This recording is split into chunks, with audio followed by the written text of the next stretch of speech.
Hi guys and girls, I'm Obsidian Ant and welcome to Star Citizen. This is the 2.6 update, which contains a whole load of new content.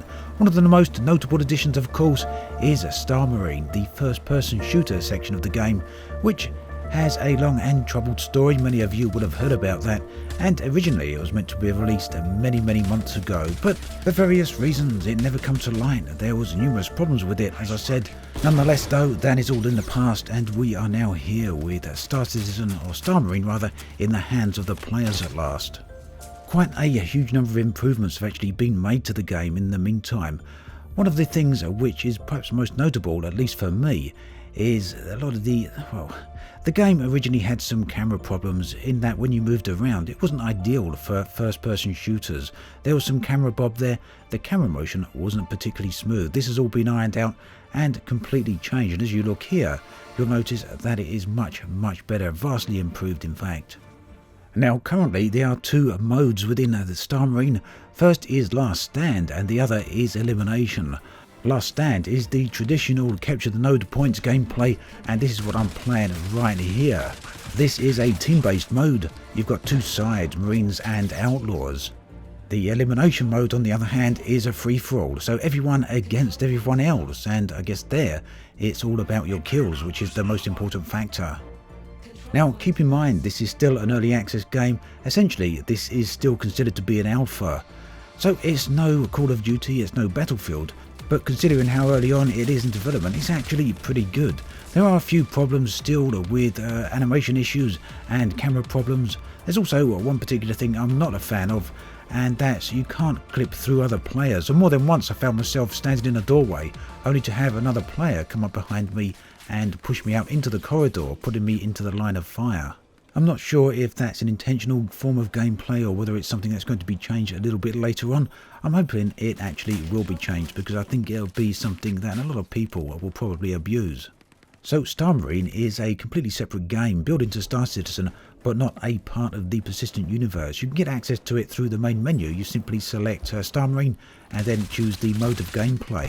How this will all work in terms of development, it follows the modular development process that Star Citizen has used so far. So everything that's developed here will eventually be integrated into the persistent universe in one way or another. Now, as with many other shooters, you can also customize your loadout. Just go to the Star Marine option from the main menu and choose Loadout Customization, and from here you can select your armor type. You can have light armor or medium armor, and I do believe there's going to be a heavy armor introduced at a later date. Now you can also choose between your Marine and Outlaw loadout here as well, and actually I do prefer the Outlaw armor a little bit more than the Marine one. You've also got the ability to customize your appearance just a little bit at the moment, and of course you can choose between various weapons. Now there's no stats here on any of the weapons, or at least as far as I could see, but maybe the stats are referenced elsewhere. Nonetheless, you've got a good selection of different weapons, even more so when you choose the medium armor loadout. And you'll see that here in just a moment. Here you can see you can carry 3 different weapons, and you've got a selection in each case. There's also some slots which can be unlocked, allowing you to carry grenades. Now, Star Marine isn't the only addition to Star Citizen. There are a number of other changes, and arguably perhaps one even bigger than Star Marine itself is the fact that Star Citizen has undergone an engine change. Now, this isn't quite so dramatic as it initially sounds. It is after all still CryEngine based, but it's now using Amazon's very own version of the CryEngine called Lumberyard. This then brings a number of advantages with it, most notably of which is that it includes a network support built in, and networking is something that Star Citizen and CIG have been struggling with right since day one, so moving over to Lumberyard alleviates a lot of these problems. Lumberyard was announced by Amazon back in February of 2016, so all in all it's relatively new.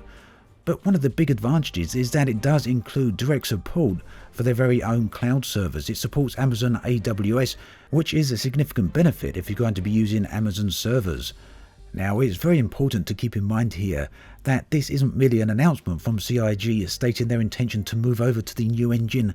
2.6, this very release here, represents the completion of the transition to Lumberyard. So essentially it's something that CIG have been working with in the background.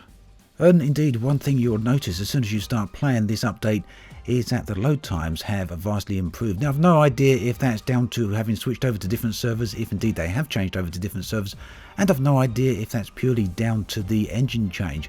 But whatever the reason, it's something that has dramatically improved. And if you've played Star Citizen previously, you'll know that you can pretty much go away, make a cup of coffee while Star Citizen is loading, and come back and find it still not having loaded. So that's something that seems to be well in the past now. The game, of course, still has a long way to go. It's still quite buggy, but nowhere near as buggy as it was way back with the 2.0 release. They've gone a long way with it and dramatically improved the performance overall, as well as eliminated many of the bugs.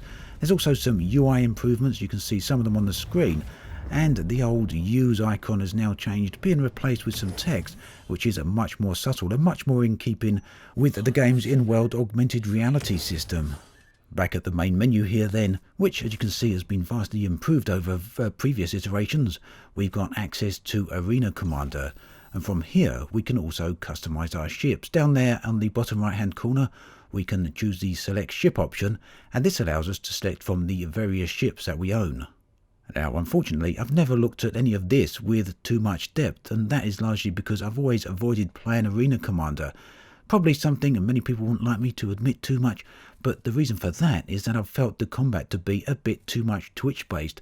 Not my favourite style of gameplay, certainly not my favourite style for ship-based combat. Of course, everyone's mileage on that is going to vary tremendously, and some people were probably no doubt in love with the way it actually worked previously. However, there's good news for people like me and for people who weren't big fans of the previous flight model. It has actually been changed somewhat, actually changed quite substantially in fact. And this is showed off to great effect in the new Arena Commander mode, Pirate Swarm. Now, Pirate Swarm is you versus the NPCs. Actually, you will have other players on your side, but you're all fighting against waves of enemies here, and they will come with increasing difficulty, and every third wave, as previously as with the Vandal Swarm mode, actually will be elite fighters.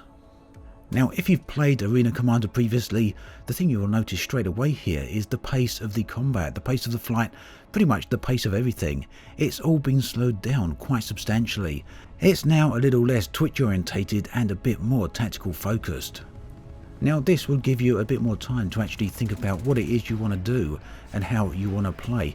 And this will be great when you're teaming up with other players. You'll be able to communicate your intents a little bit more, and you've got a bit more time to think about what it is you actually want to do and plan ahead. The pace, of course, is still far removed from what you'd expect in a game like Elite Dangerous, but it's also equally now far removed from something like Everspace. And personally, I find this to be a great change. It's much more to my taste, and hopefully it'll be a bit more favourable to many other people out there. One other change I really like is the fact that Boost has now been integrated with Cruise, so they're not separate modes anymore.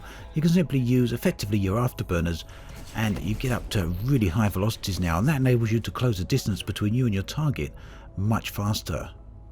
If you do have access to Star Citizen already, then I really do recommend you jump in and have a little bit of a look at what state it is at the moment. If you haven't got access just yet, well, you're probably not missing anything by holding off still. There's still plenty of time to jump in and try out later. Of course, the big update, the one everyone is waiting for, is version 3, which will bring in planetary landings, along with many other things. Now, version 3 probably isn't going to arrive until a little bit later into 2017. Of course, we don't have any dates on that just yet, but many people are expecting it to arrive within the first quarter of the year. So then, that's a brief look at the current state of play with Star Citizen, the 2.6 update. I haven't actually covered everything here, so I will be back a bit later on to have a look at it again and see some of the other changes. As always, thanks for watching, and I'll catch you guys and girls next time.